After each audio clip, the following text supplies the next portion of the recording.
যারা জুলাইয়ের গণঅভ্যুত্থানের বিপক্ষের শক্তি তারা এটা নিয়ে কিছু ভাবতে পারে, প্রশ্ন করতে পারে।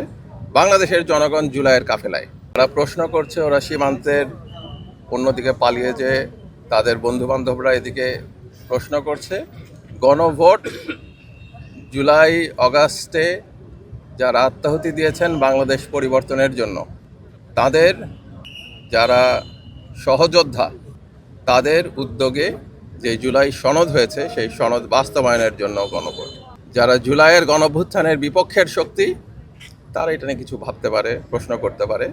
বাংলাদেশের জনগণ জুলাইয়ের কাফেলায়, তাই বাংলাদেশ গণঅভ্যুত্থানের পক্ষে অবস্থান নিয়েছে। এই গণঅভ্যুত্থানে হ্যাঁ ভোট দিয়ে সেই অবস্থান পরিষ্কার করবে সরকার। গণঅভ্যুত্থানের সরকার জুলাই সনদ প্রণয়ন করেছে সংগ্রামী ছাত্র জনতার সহযোগিতায়। এই সনদ বাস্তবায়নের দায়িত্ব সংগ্রামী ছাত্র জনতাকে সঙ্গে নিয়ে এই গণঅভ্যুত্থানের সরকার কাজ করছে এবং এটাই করবে ইনশাল্লাহ।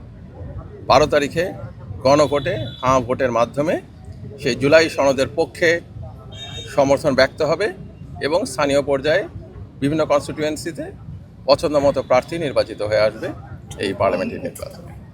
বাংলাদেশের মানুষ যথেষ্ট বুদ্ধিমান। বাংলাদেশের মানুষ ইতিহাস রচনা করেছে। আপনার নির্বাচনের আর তো 2টা দিন আনুষ্ঠানিকতা আছে, এরপরের থেকে ইনশাল্লাহ দেখবেন সারা দেশ এক কাতারে দাঁড়ায় গেছে এই সনদের পক্ষে, গণঅভ্যুত্থানের যেই পরিবর্তন এটার পক্ষে এবং বাংলাদেশের জনগণের অধিকার রক্ষার পক্ষে।